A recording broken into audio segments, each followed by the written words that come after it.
He was Tupac Shakur's most loyal soldier, the enforcer of the legendary Outlawz, who stood by Pac during the deadliest war in hip-hop history. But after surviving bullets, prison, and the murder of his best friends, Hussein Fatal's life ended in a senseless tragedy on an Atlanta highway. And what his so-called brothers did after his death, that is the darkest secret of all. This is the untold story of Bruce Washington, the last true outlaw. Some men chase fame, others chase loyalty, and then there was Hussein Fatal, the one who never switched sides. To the world, he was just another outlaw in Tupac's army. But to Pac, he was more than that. A brother, a soldier, a shadow who moved when he moved. If loyalty had a heartbeat, it would sound like Fatal's. Before the chains, before the fame, before death row and diamond watches, Fatal was just Bruce Washington, from Montclair, New Jersey. A street kid raised on struggle and rhythm, molded by poverty, and baptized by the gunsmoke of the East Coast. He didn't want to rap, he wanted to survive. But fate, or maybe Pac's faith, had other plans. When the two met behind prison walls, something sparked. It wasn't business, it wasn't music, it was recognition. Two men who saw the same pain in each other's eyes. Two outlaws in spirit, long before it became a name. From the first verse he spit for Tupac, Fatal wasn't just another rapper. He was the voice of the streets Pac left behind, raw, loyal, and unpredictable. When he said he would die for his, he meant it. And in the end, he did. This is the story of Hussein Fatal, the outlaw who never sold out, never softened, and never stopped writing for his brother. Even after death, before he was known as Hussein Fatal, before the tattoos and the bandanas, before Tupac ever called him his lieutenant, there was just a kid named Bruce Washington, born on April 3, 1973, in Montclair, New Jersey. Montclair wasn't some glamorous piece of Jersey. It wasn't New York, but it had the same pulse. Crowded streets, corner hustlers, and broken dreams. Mothers praying for their sons to make it home at night. Fatal came from that kind of neighborhood, where the buildings leaned like tired shoulders and the sirens never stopped echoing. He was one of many children in a house that never slept. His mom tried to hold the family together, working long hours. While his father drifted in and out, there was no peace at home, and no future outside it. So Bruce learned what every kid on that block eventually did. If you want to survive, you better be harder than what is chasing you. By the time he hit his teens, the streets had already called his name. He was quick, smart, and reckless. The kind of kid who didn't follow the rules, because he never saw them work for anyone who looked like him. He loved hip-hop, the kind that spoke for the broken. He would memorize Cool G rap, KRS-One, and Rakim, writing rhymes on the backs of school papers. But for Bruce, music wasn't a dream yet. It was a release, a way to say what he couldn't say to his own reflection. Money was short, jobs were few, the hustle was everywhere. So Bruce did what most kids in his situation did. He hustled too. He learned how to move in the dark, how to read people fast, and how to make fear work for him. That is what kept him alive. It was around that time he met another kid from the neighborhood, Yafu Fula, better known later as Yaki Kadafi. Yafu was quieter, smoother, but just as sharp. Together, they were brothers before the word outlaw even existed. They ran the streets together, got into fights together, and dreamed about getting out, even if neither of them believed they really would. Then one day, Kadafi told Bruce something wild, that his godbrother was Tupac Shakur. Bruce laughed. He thought it was just another Jersey story, until he saw the photos on Kadafi's wall. Pac smiling, young, standing beside Yafu's mom. That was when the disbelief turned into curiosity. Months later, Kadafi told Fatal he was going upstate, to visit Tupac at Clinton Correctional Facility. He asked Fatal to roll with him, and that one trip changed everything. Inside the prison, Fatal saw Pac up close for the first time. Not the rapper, not the superstar, but a man with a stare that could slice through steel. Pac asked him to spit something. Fatal hesitated, shrugged, and then dropped a few lines. Raw, fast, and mean.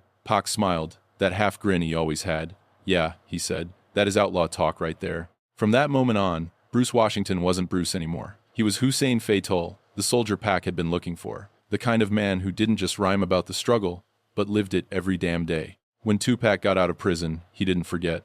He sent word for Fatal and Kadafi to come to L.A. He didn't need yes men, he needed riders, and Fatal was born to ride. From the streets of Montclair to the hallways of death row, he was no longer just a Jersey hustler. He was part of something bigger, something dangerous, something legendary. And for the first time in his life, Fatal found a family that fought for him, the same way he fought for survival. That was the beginning of the Outlawz. And for Fatal, it was more than a group.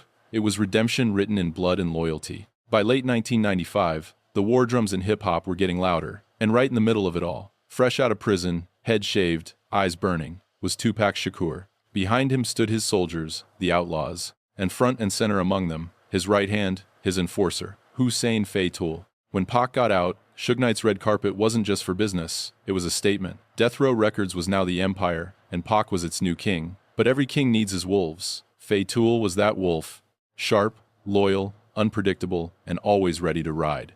Pac used to call him his lieutenant. He would say, "Fatal don't talk much, but when he move, it is real." In Los Angeles, the Outlaws lived like ghosts and gods at the same time. Days blurred into nights, and nights into studio sessions filled with smoke, liquor, and gunmetal energy. They recorded in rooms that felt like war zones, half celebration, half paranoia.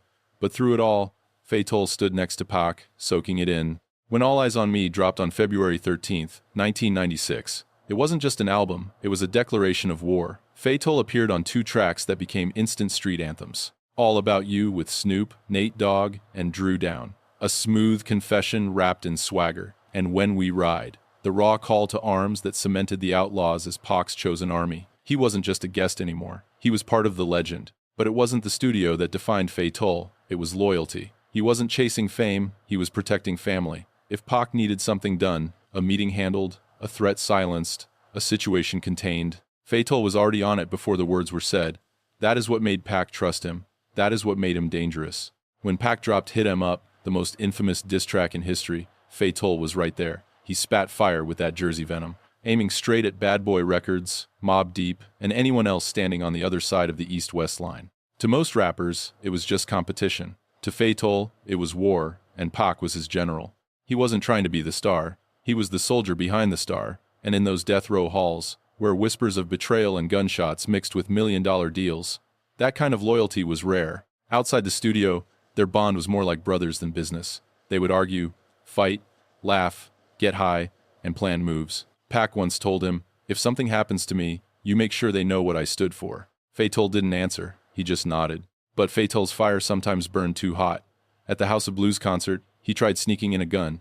He said it was for protection. Security caught him. Pac snapped and sent him home to Jersey. Another time, he crashed Pac's brand new Land Cruiser into a pole. Pac was furious and kicked him out of the group for a minute. But that is the thing about family. You fight, you bleed, you forgive. By the summer of '96, they were back tight again, ready for Vegas and ready for the next chapter. But fate had other plans. On September 6th, Tupac rolled out to the Mike Tyson fight in Las Vegas. Fatal wasn't there. He had court back in Jersey, a small-time assault case, nothing serious. He figured he would fly out after. He never got the chance. The next day, news broke. Tupac Shakur was shot multiple times on the Vegas Strip. Fatal froze. He didn't cry. He didn't speak. He just sat there, staring at the floor, whispering. If I was there, he would still be alive. For the rest of his life, he carried that. Not as guilt, but as a promise left unkept. When the sirens stopped screaming and the cameras stopped circling, there was a silence that landed like a physical thing. Heavy, flat, unbearable. For Hussein Fatal, it wasn't just the loss of a friend or a boss. It was the collapse of a world he had built his life around. Tupac had been the axis. Fatal had been a spoke. When the axis shattered, everything spun out. He flew back to New Jersey, with a photograph in his pocket, and a weight in his chest that didn't belong to any living thing. The Outlaws, the crew, the myth, they continued to exist on record and in legend.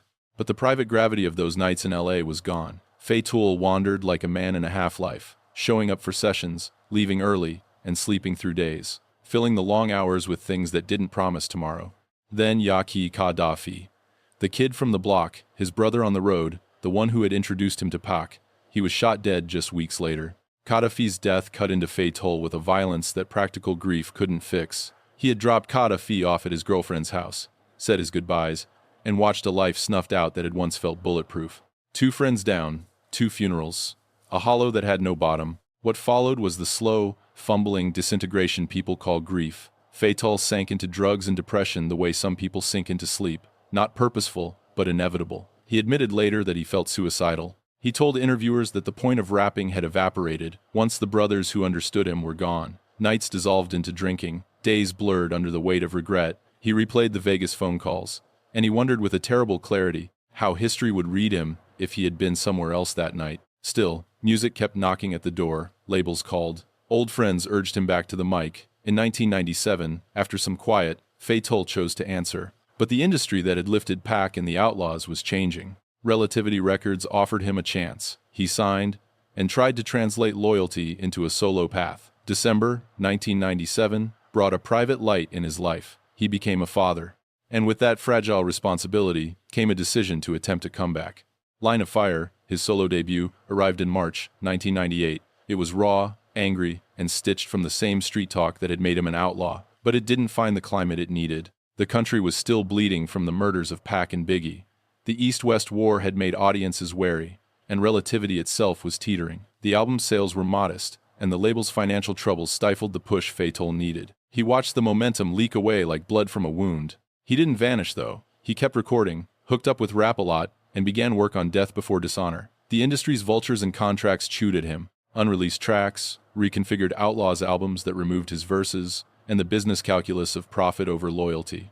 Old arrest warrants and legal baggage resurfaced. A past of street fights and court dates kept shadowing every studio door he stepped through. So Fatal kept doing what he had always done when the world got too loud. He rode.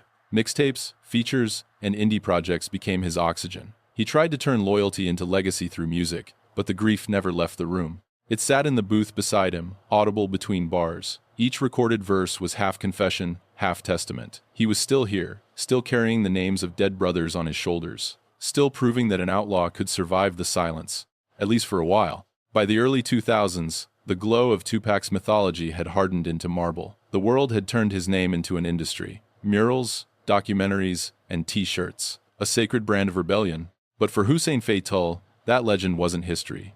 It was unfinished business. Every headline about Pac the Prophet or Pac the Martyr reminded him of blood on asphalt, and of how easily truth gets rewritten by the ones who weren't there. America loved to build heroes out of the dead, but it didn't know what to do with the ones left alive. Fatal was one of those ghosts, walking among the living. He had outlasted bullets, prison bars, and betrayal. But inside, he carried the same infection that killed so many black men of his era. Trauma left untreated, turned into anger, then addiction, then silence. When he signed with Rap-A-Lot Records, some thought it was his second resurrection. That label gave Fatal space to spit his pain without filters. It was the home to Scarface, the Ghetto Boys, and the rawest voices of Southern truth. He dropped Death Before Dishonor, a title that sounded less like marketing and more like a final oath. But by the time the album surfaced, Pac was gone, Kadafi was gone, and Death Row had imploded under lawsuits and murder charges. The streets had moved on. And yet, there was still that voice, still that steel under the jersey slang, that command that came from surviving the impossible. Fatal started traveling again. Houston, Atlanta, Chicago, smaller clubs, smaller checks. But still, loyal fans who came up to him crying, saying, "You was Pac's soldier, man. You the last outlaw." He would smile, dap them up, and sign autographs. But in interviews he would say quietly, Pac wasn't God. He was just a man trying to do right before the world did him wrong. That was Fatal. No myth, no gloss, no Hollywood, just truth. And the truth didn't sell records like fantasy did. As years passed, America's fascination with hip-hop deaths only grew. The New York Times ran think pieces about East versus West.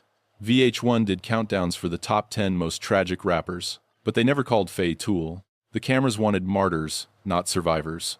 So he built his own lane. He founded Thugtainment, a label meant for the overlooked, the ones who had talent but no machine. He linked back up with Young Noble and EDI, and dropped mixtapes like Perfect Timing in 2011. He filled his verses with history, not nostalgia, but the bruises of it. He wasn't chasing charts, he was chasing clarity. Outside the booth, he spoke in schools. He told young kids in Jersey, "You ain't gotta die to be real, you just gotta live through the pain." For a man the world once saw only as Tupac's shadow, that was a new kind of rebellion. Survival as defiance. In Europe, especially in France and Germany, Fatal became something of a cult icon. Documentaries about the Outlawz framed him as the last true soldier of that era, the one who never cashed out and never sold the story. Hip-hop journalists in London compared his voice to a preacher's growl. They said it sounded like gospel with gunpowder in it. Meanwhile, in the US, hip-hop was morphing. Glitter, auto-tune, and club beats. Fatal's kind of truth didn't fit radio anymore. But that didn't stop him. He kept recording, self-releasing, and mentoring. He said in one interview, almost laughing, "I've been shot at, locked up, lied on, and left behind, but I am still here. That is my platinum plaque." To America, he was a footnote in a saga they thought they had finished reading. To the people who had been there, the soldiers, the families, the streets, Fatal was still the voice that refused to fade. The echo that kept saying, "We are still out here." He wasn't chasing resurrection anymore. He was busy staying alive.